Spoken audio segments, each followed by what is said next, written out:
So glad to be here with you guys. I got connected through a good friend, Kirsten, who's on the leadership team here for Arise. And we go way back, I would say fondly back all the way to my boy crazy era. And so Kirsten's the kind of friend that you can text at midnight through tears saying, we broke up again, and trust that you're going to get that like love and comfort.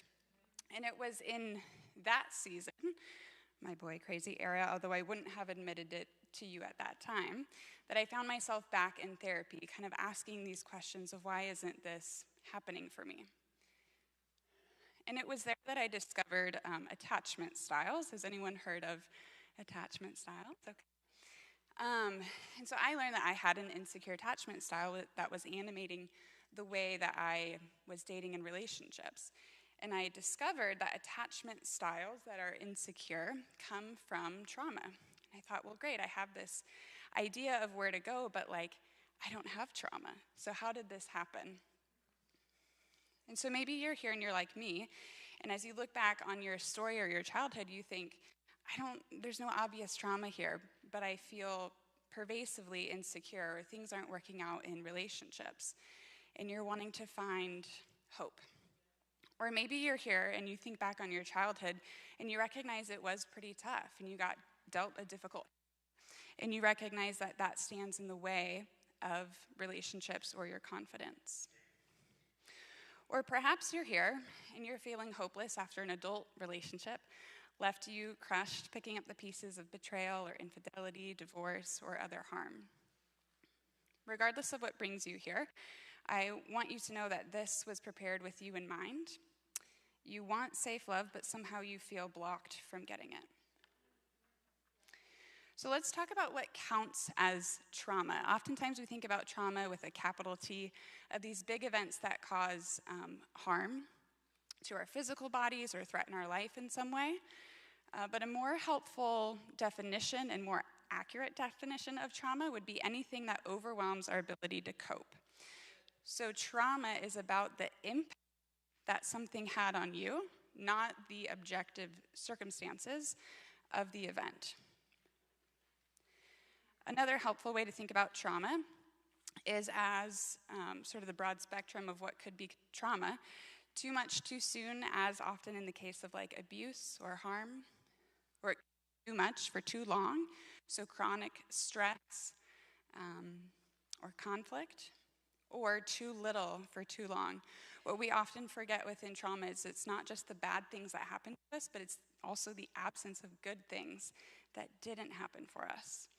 And that's where trauma can be kind of sneaky, where we might not recognize that there is some trauma there. Humans are kind of like flowers in the sense that we need sunlight and water and good soil in order to grow. And so when there aren't those good things, we kind of wither.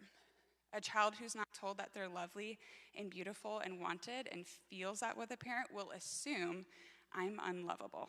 It's not like we stand in this place of neutrality. We go the opposite direction. So what is the impact of trauma? Trauma impacts our brains and our bodies in a way that keeps us stuck in the past with a distorted view of ourselves and others. When someone is experiencing a traumatic experience, the most complex parts of their brain go offline, which sounds like, what's that design about? But it's actually so that the complex parts of your brain take a lot of energy to run. And when you're in a situation that's not safe, you're reverting into more of sort of your reptile brain, if you will, so that you can survive. Your body's all about survival. And what happens is the parts of your brains that can make logical sense or piece together a story aren't online to witness the event that's happening. And so in a traumatic experience, you might later think, oh, this was my fault that happened. I should have done something different, or I should have been better or more. And that is a distorted view of yourself. Or you might come out of that experience thinking, I can't trust anyone, right? And that becomes a blanket statement across all people. Trauma also shortens what's called your window of tolerance. And so in your body, your nervous system, when it's alert but not alarmed, has the ability to respond to stress. When you experience trauma, what happens to that window is it becomes shorter. And so stressful things drive you into a hyper-aroused state of anxiety or anger or aggression. or into a hypo-aroused state where you're sort of shut down or disconnected. And so this is why sometimes as an adult in relationships, you recognize my reaction is kind of outsized for what's happening, but I can't help but respond in this way. That can be an indication that there's some trauma getting triggered there. Trauma also distorts our attachment in relationship. So if you have trauma that goes back into childhood or is in a significant relationship, it impacts the way that you connect with others.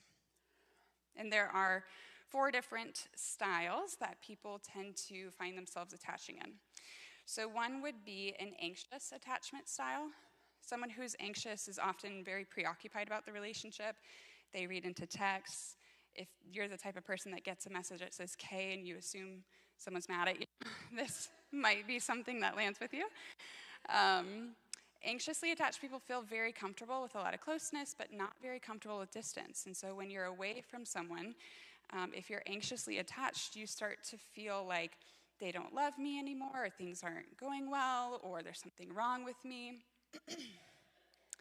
Whereas on the other end of the spectrum, some folks, their strategy when they feel insecure in relationships is actually to push away, to give an arm's length, to be guarded, and that is their strategy for staying safe. So folks who are avoidant feel really comfortable with independence, and when things get too close, committed, or intimate, that starts to set off their internal alarm bells, and they might start to feel annoyed with the person, or this is where like the ick, where it's like, man, he had a Velcro wallet, right?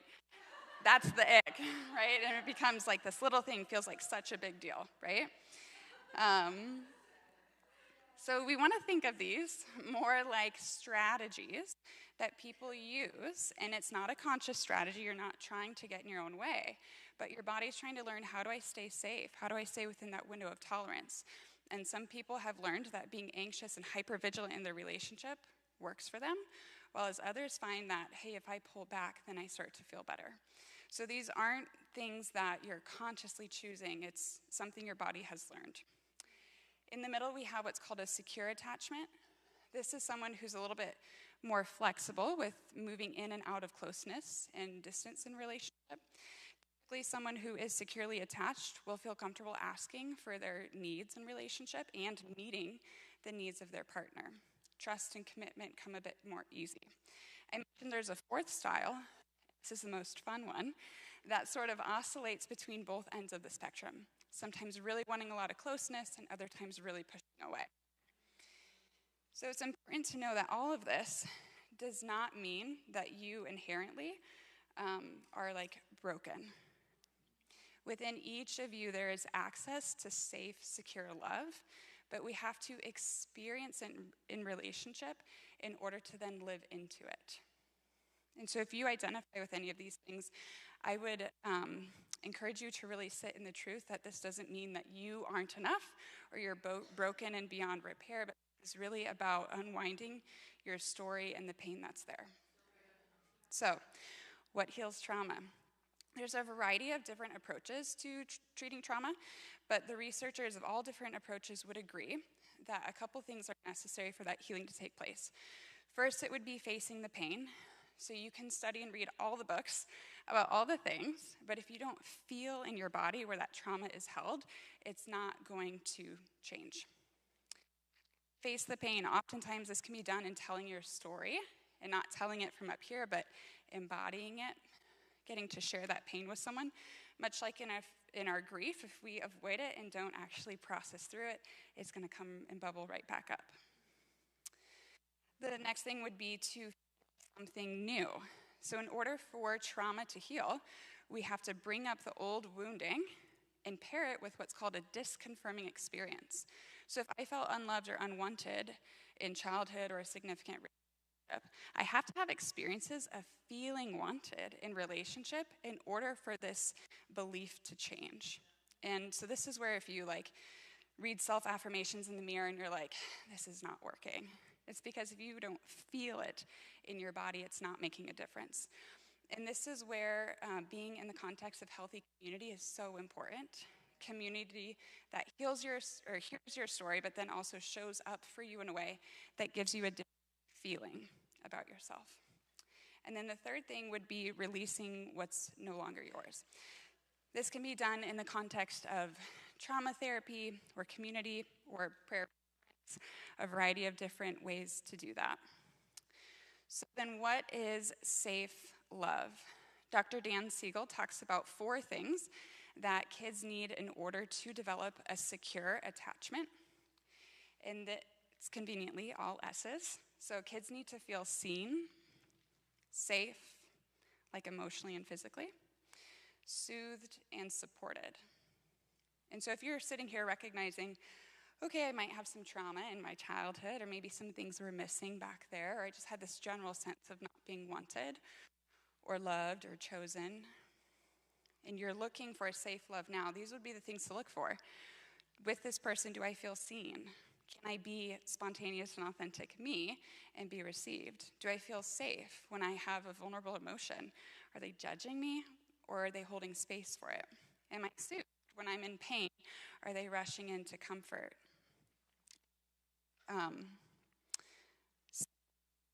Not supported. Secure means consistency, right? So this person is consistently available to me. So those would be the things that you would want to look for. And then also embody in your relationship, being a safe person for the other. So where to start? If you're thinking, okay, this is all really great, but what's my next step? I would encourage you to reflect on past experiences that you've had of safe connections. Where have you felt wanted or known? Who are the people that you felt like have gone out of their way to really enjoy and appreciate you? You could also reflect on gospel stories and imagine that you're the bleeding woman touching Jesus' robe and capturing his attention in a crowd, and what might that love and being seen like that feel like? That can be a really powerful way to connect with God in this. And then you'll want to re-engage in relationships when we've been wounded. Understandably, you're a little gun shy about being close to people, but growth means giving yourself opportunities to be in relationships that heal. And then the third would be releasing the pain of the past. And so if you're doing these things and still finding yourself stuck, I would encourage you to explore therapy, but specifically trauma therapy. I actually created a course that's all about how to heal your trauma in order to improve your relationships. And so you can scan this QR code that gives a free ebook with a couple steps and practices to kind of guide you through making those connections if it doesn't feel clear to you, and then also what to do with that. So with that, I will pass